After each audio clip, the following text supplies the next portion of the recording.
Mizigo yote ipo, mizigo kibao na mizigo mingine iko huko ndo sijaichukua. Nimekuja na hii hapa tu. Tusaidiane tu ndugu yangu. 1, 2, 3. Sasa umekuja tu guest, unabeba mizigo kibao yote ya nini? Ndio maana natafuta chumba kaka. Chumba ndugu. Ala. Tatizo lako ni msumbufu sana. Yaani hiyo ndio shida yako tu moja. Mimi nakujua blaza, una moyo wa huruma. Unajua wewe blaza, wewe una moyo wa huruma sana. Na zote ziko huko ndani ni nguo. Hizi nguo, kuna begi la nguo, kuna begi la viatu. Kuna begi la hela. La hela? Naomba hilo la hela mimi bebe. La hela nitabeba mwenyewe. Nitakusaidia hilo mimi. Ila punguze mizigo bwana. Ubaki kama nangu, wewe tusaidiane. Tusaidiane tu. Yaani wewe ushukuru umekutana na binadamu. Mimi mwanangu, wewe kweli binadamu. Yaani kati ya binadamu walisema binadamu wa kwanza alikuwa sokwe. Uongo. Uongo sana. Ila kuangalia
mke wangu, mambo poa? Vipi? Mbona mizigo mingi? Usijali, tumepata mgeni wa dharura. Mgeni? Tutaongea mengi. Acha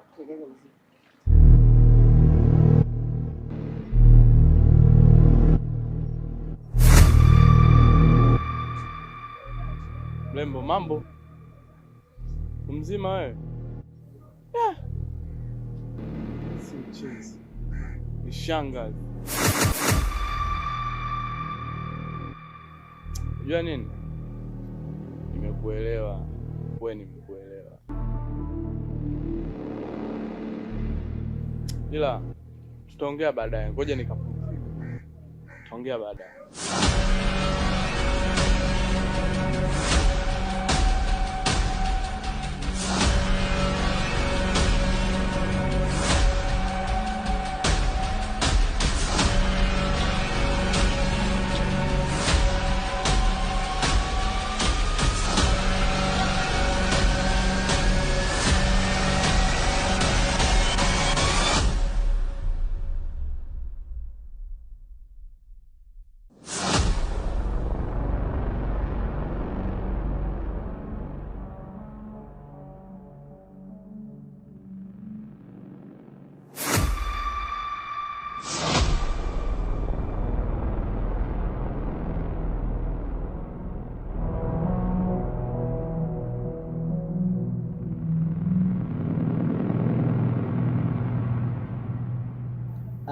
Mke wangu, leo tuna mgeni kama unavyomuona, ni rafiki yangu.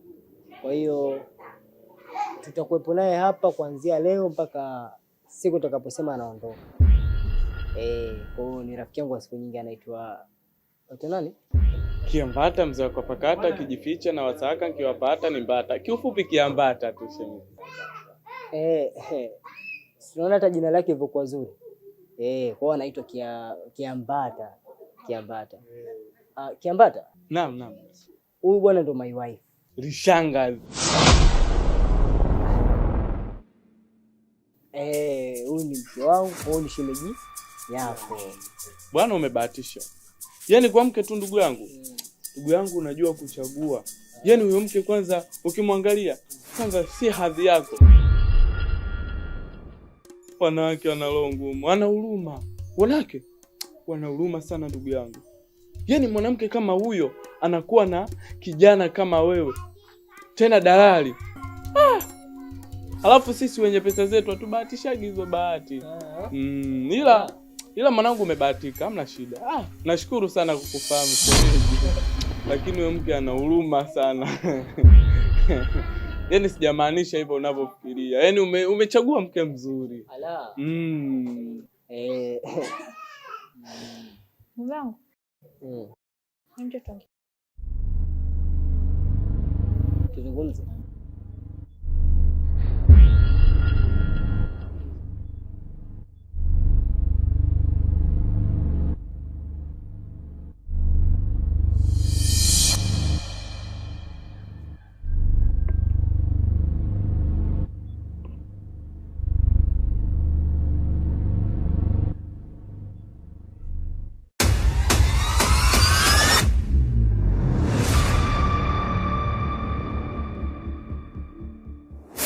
Hivi mwanaume, ubongo wako unafanya kazi kweli?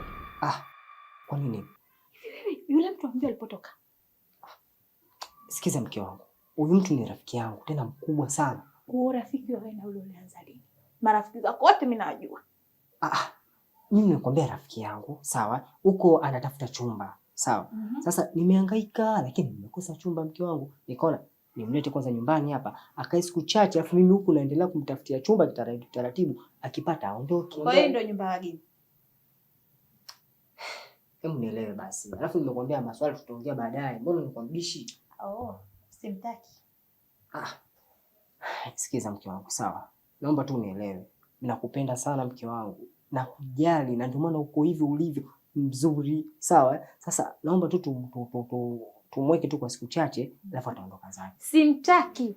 Au unataka niongee kwa nguvu mpaka asikie? Taratibu basi atasikia. Mbona tuko mmeo? Wakati nacheza vikoba wewe sikuwa nakwambia wewe. Tupangishe mume wangu vizuri. Hitaki. Basi narekebisha nyumba kwa ajili ya familia. Nimerekebisha, leo aleta ageni. Wa nini? Eti tumpe chumba. Chumba hamna. Sasa nisikize nikwambie. Sawa? Siwezi mimi kuvumilia kwamba huyu ana hela, chumba kipo kitupu, asikae alafu ilaki iende sehemu nyingine. Ana hela, mke wangu ana hela. Na hapa kaniahidi kwamba atajengea nyumba nyingine nzuri kubwa kama hii. Hamna nafasi ya kukaa hela. Guest zipo. Una marafiki? Sasa sikiliza nikwambie. Sawa, itabidi nitumie wanaume wangu. Mimi ndio mwanaume katika hii nyumba, na kwambiaje huyu mtu atakaa hapa. Full stop. Sawa. Mr. Mwanaume, na mimi nakwambia hivi, yule akikaa hapa mimi. Bye bye. Ala.